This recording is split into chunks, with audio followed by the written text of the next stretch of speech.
नमस्कार दोस्तों, स्वागत है आप सभी का आपके अपने प्रिय चैनल भक्ति की भावना में भक्त पंचमी कि आप सभी भक्तों को बहुत बहुत शुभकामनाएं।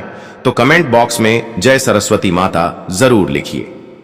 तो चलिए दोस्तों, आज हम इस वीडियो में जानेंगे 2025 में बसंत पंचमी सरस्वती पूजा का त्योहार हमें कब मनाया जाएगा, किन किन बातों का ध्यान रखना है और कौन कौन से कार्य उसे दिन हमें जरूर करना है। दोस्तों, ज्यादातर पूजा पाठ में हम हमारे माताएं बहनें या फिर घर में जो भी बड़े लोग हैं, बुजुर्ग हैं, उनसे पूजा करवाते हैं। लेकिन साल में एक बार पढ़ने वाली बसंत पंचमी है जो कि बच्चों के लिए है। इस बसंत पंचमी से बच्चों का भविष्य उज्जवल होता है, इसीलिए इस बसंत पंचमी की पूजा बच्चों से ही करवानी चाहिए। और इस वीडियो में हम कुछ आपको ऐसे कार्य बताएंगे जो आपको अपने घर में बच्चों द्वारा ही करवाना है, और यह भी जानेंगे कि बसंत पंचमी के दिन हमें वे कौन कौन से कार्य है जो हमें बिल्कुल भी नहीं करना है। तो चलिए वक्त तो जानते हैं। पंचमी तिथि कब से प्रारंभ हो रही है, कब समाप्त हो रही है, बहुत सारी महत्वपूर्ण बातें आज हम इस वीडियो में बताएं। अगर आपको हमारा वीडियो पसंद आता है तो प्लीज आप हमारे चैनल को सब्सक्राइब कर दीजिएगा, बेल आइकन को प्रेस कर दीजिएगा, जिससे कि हमारे आने वाली वीडियो के नए नोटिफिकेशन आप सभी के पास सबसे पहले पहुंचे। चलिए शुरू करते हैं और सभी महत्वपूर्ण बातें जान लेते हैं। तो सबसे पहले दोस्तों आपको बता दें कि लोगों के अंदर जैसे लोग विचार विमर्श में लगे हैं। कुछ लोग 3 फरवरी को मना रहे हैं सरस्वती पूजा वसंत पंचमी, और कुछ लोग 2 फरवरी को मना रहे हैं बसंत पंचमी सरस्वती पूजा। तो आप लोग देख लीजिएगा, आसपास जब आपके लोग मानेंगे तब मना लीजिएगा। लोगों का यही है, मतलब समझ में नहीं आता कि किस दिन आपको बोले और किस दिन ना बोले। लेकिन आगे मैं आपको बता दूंगा कि कब मनाएंगे। तो सबसे पहले सरस्वती पूजा के दिन बसंत पंचमी को हम पहले फगुआ के नाम से जानते हैं। जो नियम विधि है पहले वह जान लेते हैं। तो पूजा विधि हम वीडियो को लास्ट में जानेंगे कि हमको किस प्रकार से बसंत पंचमी की पूजा करना है। इससे पहले हम यह जो फगुआ के नाम से जाना जाता है उसके बारे में जान लेते हैं। तो सुबह सवेरे हमें स्नान ध्यान करके स्वच्छ जल से स्नान करना है, और बसंत पंचमी के दिन हमें इस बात का ध्यान रखना है कि हमें पीले ही वस्त्र पहनना है। भूलकर भी नीला, सफेद, काला इस प्रकार के कलर हमें नहीं पहनना है। खाने का मतलब है कि आपको पिलाही वस्त्र पहनना है। अगर आपके पास है तो महिलाएं और पुरुष बच्चे सभी को पहने चाहिए। उसके बाद आप माता की मूर्ति भी आप लोग लाकर रख सकते हैं, पहले ही ले लीजिएगा। और मान लीजिए जो लोग रविवार को तो नहीं खरीदते हैं मिट्टी की मूर्ति वगैरह, तो आप लोग पहले ही खरीद लीजिएगा, क्योंकि इस बार जो बसंत पंचमी पड़ रही है वह सोमवार के दिन पड़ रही है। अगर आप एक दिन पहले खरीदेंगे तो रविवार है, तो रविवार के दिन मूर्ति खरीदना शुभ नहीं माना जाता, इसलिए आपको रविवार के और पहले मूर्ति खरीद लेना है। दोस्तों, एक बात का आपको बहुत जरूरी ही ध्यान रखना है कि मूर्ति खरीदते समय आपको किन किन बातों का ध्यान रखना। देखिए, बैठी हुई आसान में मुद्रा में हमें मूर्ति लेनी है, और खड़ी मूर्ति नाल, बहुत लंबी मूर्ति नल, और माता अगर पुष्प पर जैसे अपने हंस पर विराजमान है वही आपको लेनी चाहिए। बैठे रूप में ही लीजिएगा, मतलब आसान माता लगाकर बैठी हो वही हमें इस मुद्रा में मूर्ति लेनी चाहिए, ना कि खाड़ी मुद्रा में लेनी चाहिए। जब आप मोटी खरीदने जाएं तो आप देख लीजिएगा कि मूर्ति खड़ी नहीं होनी चाहिए। खड़े मूर्ति घर में लाना सही नहीं होता है, तो आप माता की बेटी हुई मूर्ति ही घर में लेकर आना है, वह भी बसंत पंचमी के दिन, क्योंकि सालों भर देवी देवता खड़े रहते हैं, इसलिए हमें बैठी हुई मूर्ति ही लेनी चाहिए। जो भी पुरुष लोग बहुत कम ध्यान देते, महिला इन बातों का ध्यान जरूर रखें, और कुछ लोगों के ध्यान से निकल जाता है। तो आप लोग देख लीजिएगा, विसर्जन के लिए आप लोग पूछते हैं, तो देखिए पूजा पाठ करके 1 साल तक मूर्ति को रखनी चाहिए, और अगले साल जैसे हम विसर्जित कर देंगे फिर नई मूर्ति सरस्वती जी की लेंगे। जो मूर्ति रखते हैं उनके लिए जो प्रतिमा रखते हैं, और कुछ लोग तो केवल फोटो से ही करते हैं, तब तो उन्हें विसर्जन करने की कोई मतलब जरूरत ही नहीं। अपना फोटो पूजा पाठ करेंगे और फिर फोटो घर में ही रखेंगे। लेकिन मूर्ति आपको पूजा पाठ करके कुछ लोग विसर्जन तुरंत कर देते हैं, 2-4 दिन रखने के बाद, और कुछ लोग जैसे पूरे साल रखते हैं और अगले साल नई मूर्ति लाते हैं। और फिर जो है पुरानी मूर्ति का विसर्जन कर देते, विसर्जित कर देते हैं। तो आप यह नियम अपने घर का आप लोग देख लीजिएगा, लेकिन 1 साल रखनी चाहिए, 1 साल के बाद ही हमें करनी चाहिए। तो इसलिए आपको माता सरस्वती की बेटी हुई मूर्ति लाना है, क्योंकि हम उनको 1 साल तक घर में बैठकर रखते हैं और फिर अगले साल आप दूसरी जब नई मूर्ति लेकर आए तब आप पुरानी मूर्ति को किसी पवित्र नदी में जाकर नियम व तरीके से विसर्जन कर दें। तो यह हो गया आपका मूर्ति का विसर्जन का नियम। दूसरी चीज क्या है कि देखिए, सरस्वती पूजा बसंत पंचमी का जो दिन है न अब्बूझ मुहूर्त के नाम से जाना जाता है। इसमें आप किसी भी प्रकार के शुभ और मांगलिक कार्य कर सकते हैं। कोई आपके पंचांग दिखाने की जरूरत नहीं है, मुहूर्त निकलवाने की जरूरत नहीं है। क्या होता है, कुछ लोग पूजा का मुहूर्त पंडित द्वारा या ज्योतिष द्वारा निकलवा हैं, लेकिन आपको हम जो नियम बता रहे हैं उसे नियम से आप पूजा कीजिए। आपको किसी भी प्रकार का कोई मुहूर्त निकलवाने की जरूरत नहीं पड़ेगी, क्योंकि यह निर्भर माना जाता है और इसमें अब कोई भी कार्य नहीं संकोच कर सकते हैं। नया कार्य हो या शुभ और मांगलिक कार्य भी आप लोग कर सकते हैं। अगला ध्यान आपको क्या रखना है कि कुछ लोग जैसे कहते हैं कि जैसे हम लोग तो पहले फगुआ के नाम से जानते हैं, तो उसे दिन हम लोग पुआ अपने घर में जरूर बनाते हैं। मैदे का, आटे का, सूजी का जो भी बनाए पुआ बनाते हैं। गुलाल हम जरूर माता को चढ़ाते हैं, पूर्वी माता को भूख में पुआ और गुलाल चढ़ाने का बहुत ही बड़ा महत्व है। इन 2 चीजों के बिना पूजा अधूरी मानी जाती है, इसलिए आप यह 2 चीज तो जरूर ही बना लेना या फिर मंगवा लेना। अबीर जिसको कहते हैं, अबीर और धन 3 चीज माता को जरूर चढ़ती है। पूरा नारियल और गाड़ी छुहारा भी ले सकते हैं। अबीर और आपका जो धन, ये 3 चीज आपको जरूर चढ़ने हैं। कुछ लोग जैसे आम के मोजर भी चढ़ाते हैं, कुछ लोगों के चढ़ता है, तो आपको मिल जाता है तो जरूर चढ़ाएं, और नहीं मिलता है तो यह जो भी मिल जाता है उसी से आपको पूजा पाठ करनी है। ये क्लियर हो गया। दूसरी चीज क्या है कि बच्चों से उसे दिन आप लोग पूजा जरूर करवाइए, क्योंकि बच्चे ही माता की पूजा करते विद्या की देवी मानी जाती है, बुद्धि की देवी मानी जाती है सरस्वती माता। तो उनसे चंदन तिलक थोड़ा सा जरूर माता को, मतलब होली वगैरह आप लोग सिंदूर वगैरह लगवा सकते हैं, माता को तिलक लगा सकते हैं। और बच्चों से कहिए कि जो उनका सबसे मतलब जो हार्ड सब्जेक्ट रहता है ना, जो बहुत अधिक भारी रहता है, जो समझ में नहीं आता, वह जरूर माता के पास ले जाकर थोड़ा सा मोर पंख के साथ, ये थोड़ा सा पुष्प के साथ बुक के अंदर डालकर एक पेन कॉपी पुस्तक माता के पास हमें जरूर उसे दिन चढ़ाने चाहिए। दोस्तों, अब आप सोच रहे होंगे कि बसंत पंचमी के दिन बच्चों से पूजा क्यों करवाना चाहिए। हमारे कहने का मतलब है कि अगर आप इस दिन बच्चों से पूजा करवाते हैं तो उनके अंदर विद्या माता का आशीर्वाद होगा और उनकी बुद्धि तीव्र हो जाएगी। क्या होता है, जो बुजुर्ग होते हैं, घर में बड़े होते हैं या फिर माता पिता हैं, वह लोग तो पढ़ाई वगैरह करते नहीं हैं, लेकिन वह अपने बच्चों को बहुत बड़ा बनाने का सोचते हैं, उनके बुद्धि का विकास करने की सोचते हैं। तो इसलिए आपको इस दिन बच्चों से ही पूजा करवानी चाहिए। बच्चे भी भगवान का ही रूप है। अगर आपके घर में बच्चे नहीं हैं तो फिर आप पूजा कर सकते हैं। दोस्तों, एक बात का ध्यान रखें कि बसंत पंचमी के दिन हमें विद्या माता को हमें आराम देना चाहिए, उसे दिन हमें पढ़ाई नहीं करनी चाहिए। इस बात का भी आप लोग ध्यान रखिएगा। अब दोस्तों, आप सोच रहे होंगे कि हमने ऐसा क्यों बोला है। हमारे कहने का मतलब है कि हम सालों साल पढ़ाई करते हैं, हमारे बच्चे पढ़ाई करते हैं।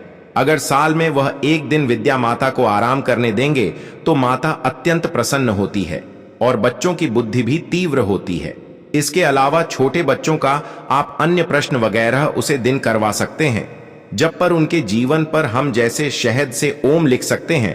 तो यह सभी कार्य सरस्वती पूजा के दिन अबूझ मुहूर्त में कर सकते हैं। किसी पंचांग की जरूरत नहीं है और बच्चों से आप लोग पूजा पाठ करवाकर वहां पर पुस्तक रखवा दीजिएगा। दोस्तों, थोड़ा सा आप ध्यान रखिएगा कि बसंत पंचमी के दिन आप अपने बच्चों को डांटे वगैरह ना और उन्हें पढ़ने के लिए ना बोले। जब साल में एक ही दिन ऐसा रहेगा कि आप अपने बच्चों को पढ़ाई के लिए मना करेंगे, इसकी जगह आप उसे दिन उनको कुछ और नया सीखने का सोचिए। हिंदू धर्म में बहुत से त्योहार आते हैं, लेकिन यह बसंत पंचमी साल में एक ही बार आती है, जो कि विद्या माता के लिए होती है। सरस्वती माता, उसे दिन आराम करने दीजिए। जैसे हम लोग थक जाते हैं और आराम करते हैं, उसी प्रकार से हमें विद्या माता को भी आराम करने देना चाहिए। उसके अलावा आप बच्चों को कोई मनोरंजन खेल खिला सकते हैं, उनके पसंदीदा पकवान बनवा सकते हैं, लेकिन उसे दिन पुस्तक को आराम देना चाहिए।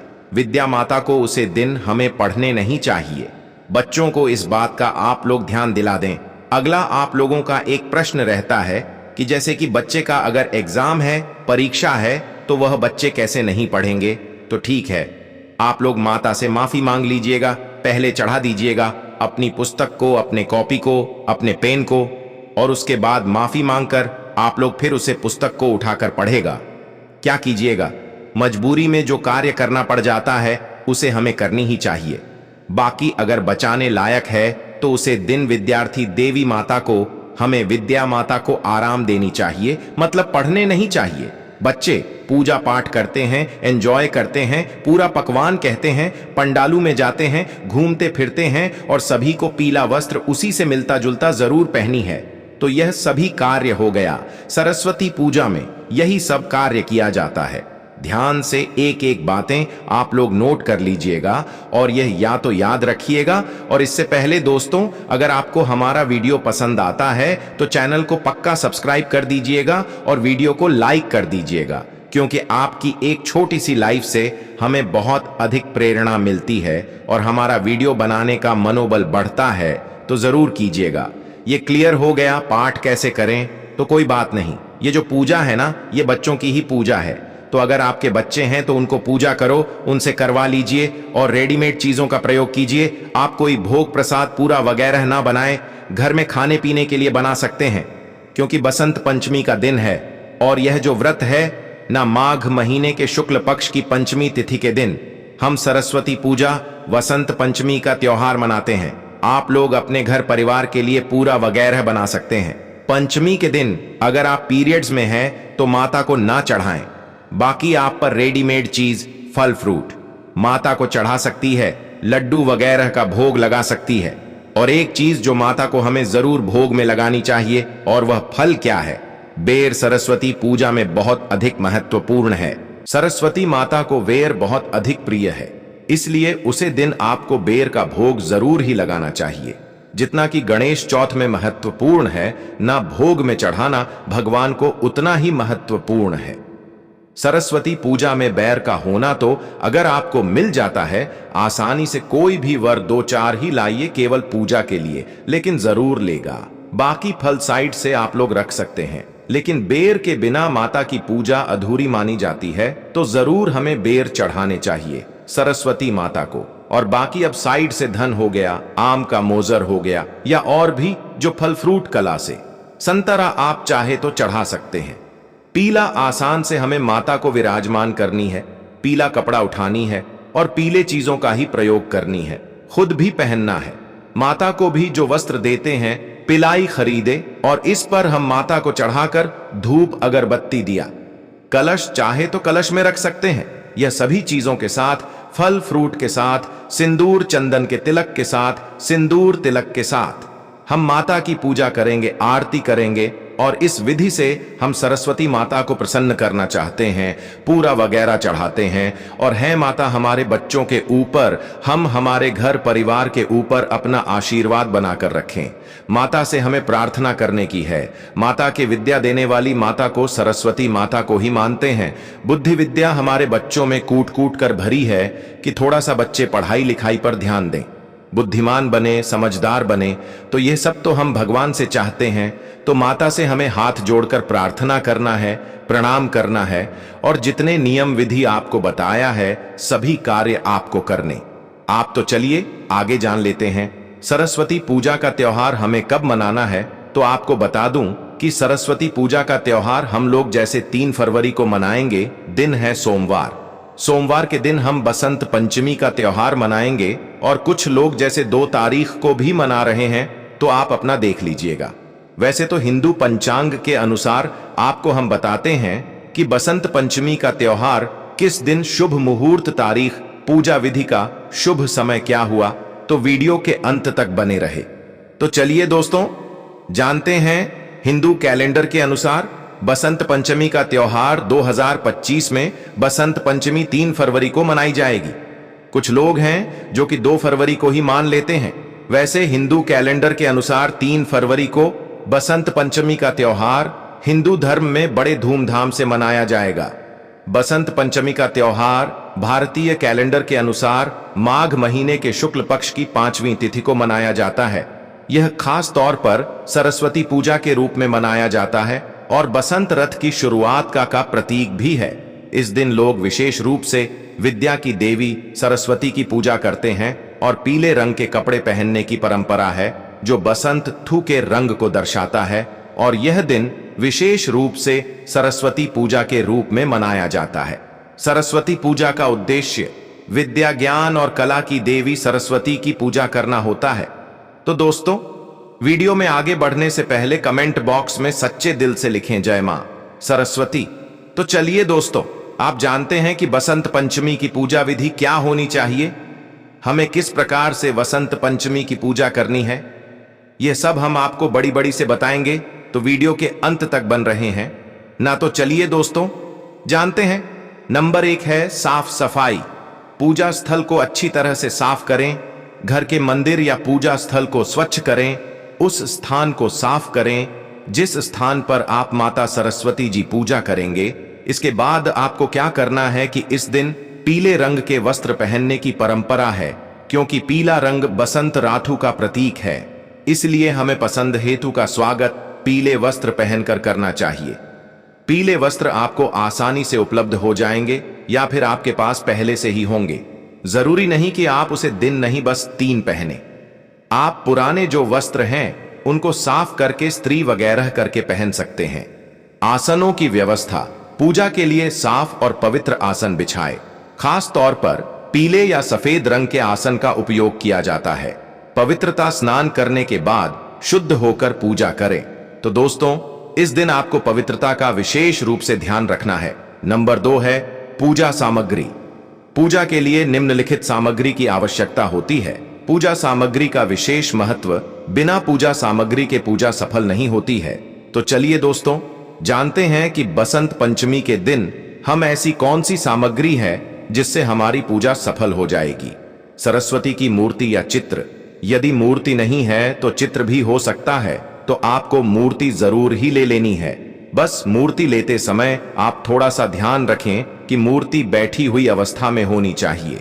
सरस्वती माता की खड़ी मूर्ति आपको पूजा में नहीं लेना है, यह हम आपको पहले ही बता चुके हैं, लेकिन आप एक बार फिर जान लीजिए कि बैठी हुई अवस्था में ही हमको मूर्ति लेना है। पीला फूल, आपको पीले फूल ही पूजा में उपयोग करना चाहिए। पीले फूल आपको आसानी से मार्केट में मिल जाएंगे। हो सके तो आप ताजा फूल ही पूजा में उपयोग करें, जैसे कि चमेली, सूरजमुखी या अन्य पीले रंग के फूल। पूजा में आपको लेना है सुपारी और लौंग, चंदन का पेस्ट, दीपक, घी या तेल का दीपक। दोस्तों, आपको बताने की पूजा में दीपक का विशेष महत्व होता है। बिना दीपक के कोई भी पूजा प्रारंभ नहीं होती है, क्योंकि दीपक ही अंधकार में उजाले का प्रतीक है। इसलिए आप एक घी का या फिर आप तेल का दीपक जरूर ही पूजा में ले लीजिए और उसकी जलाइट चूड़े या चावल। इसके बाद आपको क्या करना है कि रोली या गुमसुम से एक अक्षत बना लेना है। पंखा या तौली। सरस्वती माता के पूजन के लिए एक पंखा या टोली आपको लेकर रख लेना है। वीडियो अच्छा लगा हो तो लाइक और हाँ सब्सक्राइब करना ना भूलें।